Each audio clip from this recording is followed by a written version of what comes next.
నమస్తే, welcome to Disha TV. ఈరోజు మనం ఒక అత్యంత ముఖ్యమైన ప్రతి పేదవాడి ప్రాణానికి సంబంధించిన విషయం గురించి మాట్లాడుకుందాం. ప్రభుత్వాలు కోట్లు ఖర్చు పెట్టి బిల్డింగ్లు కడుతున్నాయి, రకరకాల మెడికల్ ఎక్విప్మెంట్లు కొంటున్నాయి. ఎందుకు?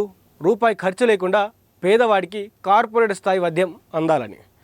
కానీ గ్రౌండ్ లెవెల్లో పరిస్థితి ఎలా ఉందో తెలుసా? ఆసుపత్రి ఉంది కానీ డాక్టర్ లేడు. ఒకవేళ డాక్టర్ వచ్చినా అరగంటలో మాయమైపోతున్నాడు. అవును, ఇప్పుడు ఇదే విషయం తెలంగాణ రాజకీయాల్లో హెల్త్ డిపార్ట్మెంట్లో తీవ్ర సంచలనంగా మారింది. ఇటీవల తెలంగాణ ఆరోగ్య శాఖ మంత్రి ఎవరైతే దామోదర రాజనరసింహ గారు ఉన్నారో జిల్లాల వారీగా ఎమ్మెల్యేలతో సమీక్షా సమావేశాలు నిర్వహించారు. కొత్తగూడెం, రంగారెడ్డి లాంటి జిల్లాలపై ఆ ఎమ్మెల్యేలు ఆ మంత్రి గారి ముందు తమ నియోజకవర్గాల్లో ఉన్నటువంటి బాధలను ఎట్లా చెప్పారంటే వారి ముందు పెట్టడం జరిగింది. అయితే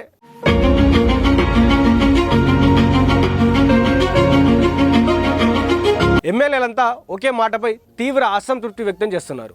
సార్, మా ఏరియా ఆసుపత్రులకు, ప్రైమరీ హెల్త్ సెంటర్లకు డాక్టర్లు టైంకి రావడం లేదు.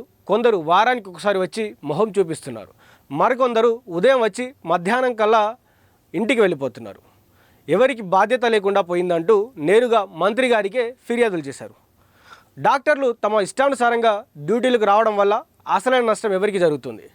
రెక్కాడితే డొక్కాడనే పేద ప్రజలకే ఎక్కడో గ్రామాల నుంచి తెల్లవారుజామునే లేచి బస్సులు పట్టుకొని ఆసుపత్రికి వస్తే అక్కడ బోర్డులు ఉంటాయి కానీ డాక్టర్లు ఉంటారు. గంటల తరబడి నిలబడి ప్రాణాల పైకి వచ్చిన పరిస్థితిలో కూడా రోగులు ఎదురు చూడాల్సి వస్తుంది. డాక్టర్లు లేకపోవడంతో ప్రజలంతా ప్రభుత్వాన్ని తిట్టుకుంటున్నారు.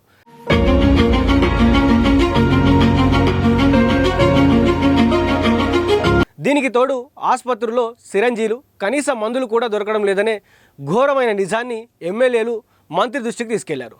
ఇక్కడే అసలైన ట్విస్ట్ ఏంటంటే డాక్టర్లు ఎప్పుడు వస్తున్నారు, ఎప్పుడు వెళ్తున్నారని కనిపెట్టడానికి ప్రభుత్వం కోట్లు ఖర్చు పెట్టి ఒక ప్రత్యేకమైన సాఫ్ట్వేర్ తయారు చేసింది. అదే ఫేషియల్ రికగ్నైజేషన్ అటెండెన్స్ సిస్టమ్, ముఖం చూపించి హాజరు వేసేటువంటి పద్ధతి. డాక్టర్లు ఆసుపత్రికి రాగానే ఒకసారి వెళ్ళేటప్పుడు ఒకసారి ఆన్లైన్లో అటెండెన్స్, అంటే వచ్చేటప్పుడు ఒకసారి వెళ్ళేటప్పుడు ఒకసారి ఆన్లైన్లో అటెండెన్స్ వేయాల్సి ఉంటుంది. దీని ఆధారంగానే జీతాలు, ప్రమోషన్లు ఇవ్వాలి. కానీ మెజారిటీ డాక్టర్లు ఈ రూల్ని అస్సలు పట్టించుకోవడం లేదట.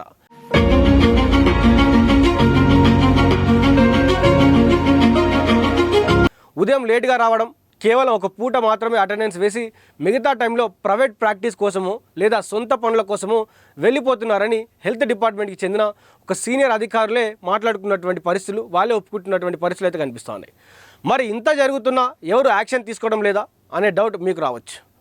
ఇక్కడే పర్యవేక్షణ లోపం అనేది స్పష్టంగా కనిపిస్తోంది. జిల్లా స్థాయి అధికారుల నుంచి రాష్ట్ర స్థాయి అధికారుల వరకు అందరికీ ఇది ఒక లేట్ కమ్ ఎర్లీ గో అనే సిస్టమ్ లాగా నడుస్తుంది. అంటే ఆలస్యంగా రావడం, త్వరగా వెళ్ళిపోవడం వ్యవహారం గురించి అందరికీ తెలుసు.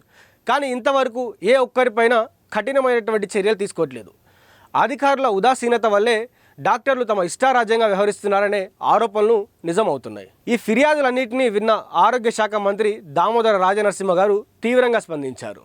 రాష్ట్ర వ్యాప్తంగా ఉన్న ప్రభుత్వ వైద్యుల అటెండెన్స్పై, వారి పనితీరుపై తక్షణమే పూర్తి స్థాయి నివేదిక ఇవ్వాలని అధికారులను ఆదేశించారు. మరి ఈ నివేదిక తర్వాత అయినా బయోమెట్రిక్ దొంగల ఆట కట్టిస్తారా, పేదవాడికి సకాలంలో వైద్యం అందేలా చూస్తారా అనేది కూడా వేచి చూడాల్సిన అంశమే. ఏదేమైనా చదువుకున్న పెద్ద చదువులకి, తీసుకున్న వేల రూపాయల జీతాలకి న్యాయం చేస్తూ రోగిని దేవుడిగా భావించినప్పుడే ప్రభుత్వ వైద్యంపై ప్రజల్లో నమ్మకం పెరుగుతుంది.